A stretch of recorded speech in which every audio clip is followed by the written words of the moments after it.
Tsunami Studios.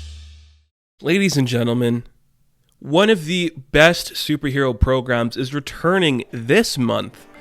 And with that, I know a lot of people out there on the YouTube game are going to be doing their recaps or their reviews of Season 1. But you know what? I like to go under the basis that everybody who's watching this has seen Doom Patrol Season 1 and are very excited for Season 2 like I am. So I thought instead of doing the basic, oh, here's a recap, you know, Mr. Nobody's gone, they're all small, a rat and a cockroach are kissing. We talk about the 10 best moments from Season 1. In my opinion, these are the moments that made me fall in love with the show, that made me understand what this show is, and why I like it so much, because I will say this about Doom Patrol. It's the best superhero live-action anything out there, I think, in recent memory. I'll go as far to say since Iron Man 1, it's the best superhero thing out there. Or comic book thing, at least. It's that good, and I love every second of it. So I want to talk about the 10 best moments from the first season of Doom Patrol with you guys today. So let's jump into it. Coming in at number 10, we have Cliff learning to walk when he first becomes the Robot Man. This is in the pilot episode, and it's my favorite moment of the pilot, I think, because you just see Cliff is the heart and soul of this show. He is kind of our focal point because he's the newest person involved in the series.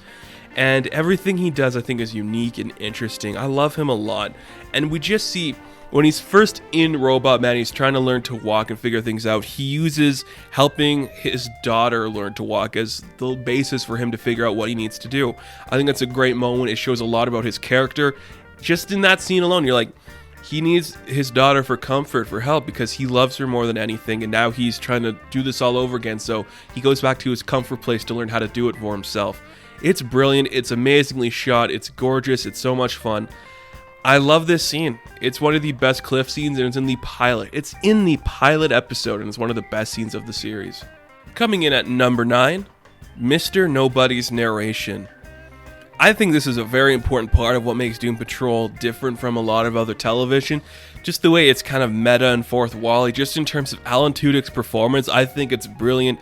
The way he kind of controls the narrative structure of the actual show that's happening.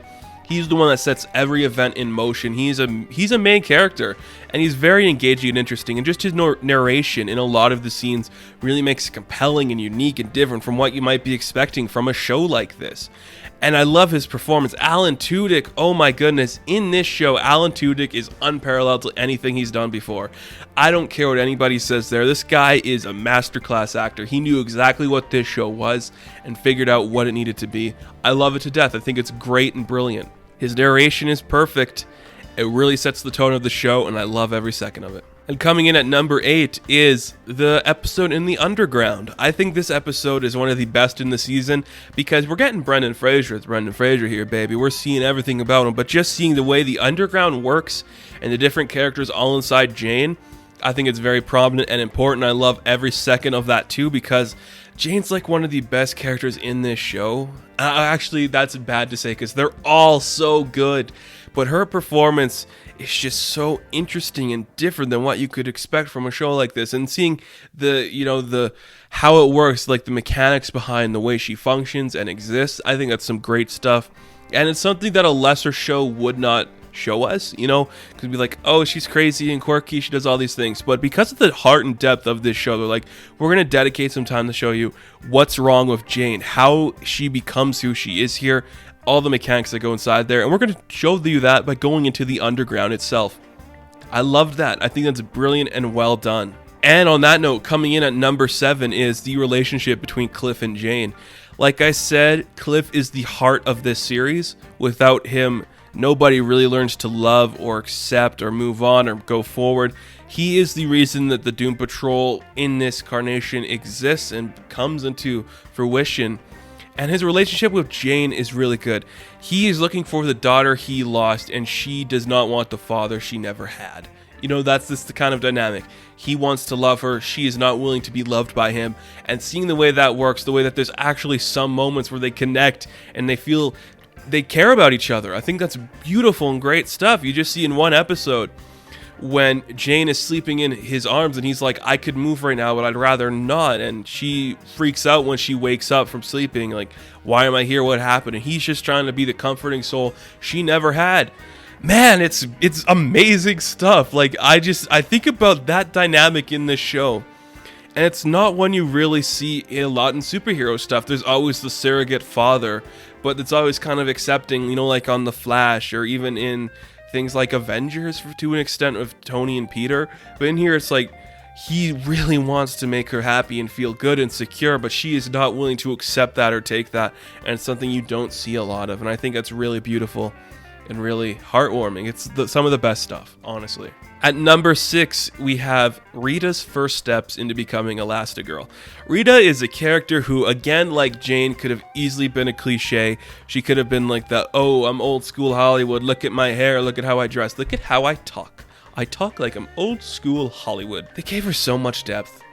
I love everything they've done with Rita, and you just see she's like kind of like the one who's the most reluctant into doing certain things just because she doesn't want to get involved, she doesn't want to be a part of it. And in one episode, when she first kind of realizes she has to step in and do things here, it's beautiful. She sets a lot of things in motion, just like Cliff. Her arc is amazing, and just the first couple steps where she's like, okay, I want to protect this kid, I'm going to stretch my arm and stop this guy from killing him. That's really cool to see. Or even in some episodes where she's like, I have to talk this Mento into controlling his power. You just see she's becoming the superhero. And I see we're going to be getting a lot more of that in season 2, where she's talking with Cyborg like, yeah, show me how to be a hero. I'd love to be a part of that. I think that's great. That's so great. I'm so excited to see that. Rita Farr, a really fun character and really interesting to see. I love everything she does. And at number 5, this one, okay, a couple things to this one. First off, you made Flex Mentallo cool in a TV show of all places. Flex Mentallo is cool. You did like a whole 5-minute scene where you see his background and you gave him more depth than I'd say a lot of characters you see in other forms of media that are superheroes. But the scene where he flexes the wrong muscle and everyone has an orgasm it's genius. It's just something you could only do on this kind of a show, and I think that's fantastic. It's so funny, and the way Cliff is trying to fake having one to fit in, and just the way everyone's reacting, like Danny the Street or the Beard Hunter, and the way Larry just drops to his knees, and you just see everyone's trying to like restrain themselves, but it's hilarious. It's just great, just the look on Flex's face when he sees everybody about to release. It's amazing. And now there's a car alarm going off, so that's fantastic too. And at number 4, a rat and a cockroach kiss. And it's good. At number 3, we have Cyborg is a very likable character, something I was never expecting to say in terms of television. Cyborg is kind of like the weird child that everyone's trying to push, but nobody really knows where to push him to. He's on the Justice League movie, he's in the Teen Titans cartoon, now he's on here. No one's really grasped what to do with this character, except for Doom Patrol. This guy works so well. The relationship with his father, the struggle there, the way he's scared to let himself go, the way he feels when his mother is killed and how it's his fault and the burden he carries with that, and how he's an actual superhero. They make him an actual superhero who's trying to get onto the Justice League team. There's a lot to like about Cyborg, and sure, you could say the costume looks a little campy or silly, but I'd rather that than whatever the hell happened to Ray Fisher. Like, I love the way this looks. This Cyborg is incredibly interesting to look at. He's very fun. His personality works a lot here, trying to be the hero and take control of every situation. I think it works really well. He's a very likable guy in this season, in this show, and I can't believe I'm saying that about Cyborg, because nobody really got how to make Cyborg cool, and nobody still really gets that. Nobody knows where his place should be. Put him on the Doom Patrol. It worked. For some reason, it worked. Maybe it's the old technology and new technology clashing with him and Robot Man and see how that works. Or maybe it's just he needs to be the force that makes them take charge and do something unique there. There's a lot of great stuff there. Coming in at number 2, this is, I think, my favorite moment of the entire series to date. This scene is Larry Trainor when he is in Danny inside the club at Danny, and he sings for the first time. This is my favorite moment of the entire show. I love Larry's character. I think Larry is a really complex and interesting guy, and seeing how he works and reacts, it's very interesting stuff. And in this scene, when he is kind of called upon to make the vibe happy and engaging and entertaining in order to keep Danny and its people fulfilled and happy and pretty much living. And he gets up on the stage and he goes to sing People Like Us. Man, it's amazing. You just see the transformation when he stops wearing the rags and he actually just becomes himself, looking like Larry, and he's singing with that guy who works at the club, and you just see just the way that those characters interacted and the way the room lights up. And then you just see the smile on Larry's face, because that's who he is. That is the world is finally letting Larry be himself in this scene. And he is being accepted and appreciated and loved and respected. And in that moment, you just see it's what he's always wanted for himself, but what he never had. And then you see it's fake, because it's not real, because Larry can't actually get up and do it because he's too scared, too afraid of letting himself be vulnerable. It's so powerful. It speaks so true to Larry's character.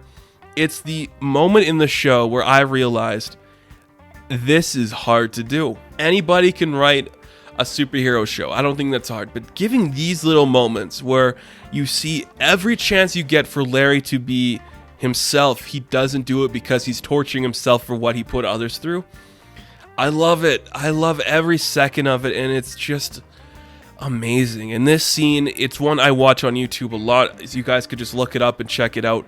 It's a very impactful scene, and I highly recommend everyone watches it. And that's why it's my number 2. And it would be my number 1, but I wanted to put this as my number 1 because I think this is very important and something that's very underrated. So number 1, the title sequence. Oh my goodness. I don't think people truly understand the importance of a really great title scene and a title sequence.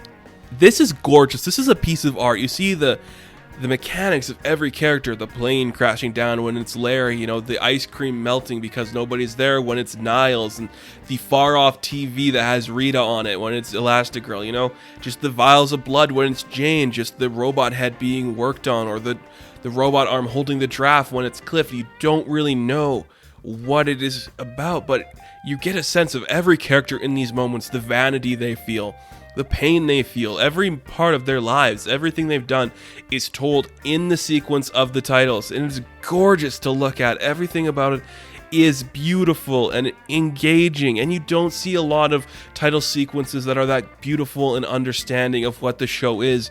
It works so much better because of how good the show is, and I love it to death. Everyone should watch this title sequence because it's a masterclass in how you make your title sequence tell a story. Make you feel for the characters, make you believe the characters. Everything about it is amazing. Everyone should watch it, and that's why it's my number 1. It's the most important thing in this show. Look, guys, I love Doom Patrol, and I think you guys should love it too. And if you don't, I get it, but if you haven't watched it, binge the first season before season 2 comes out. I promise you, you're going to enjoy it. There's something for everybody in this show, and I highly recommend you all check it out. So thank you guys for watching this video. Be sure to like and subscribe to the channel.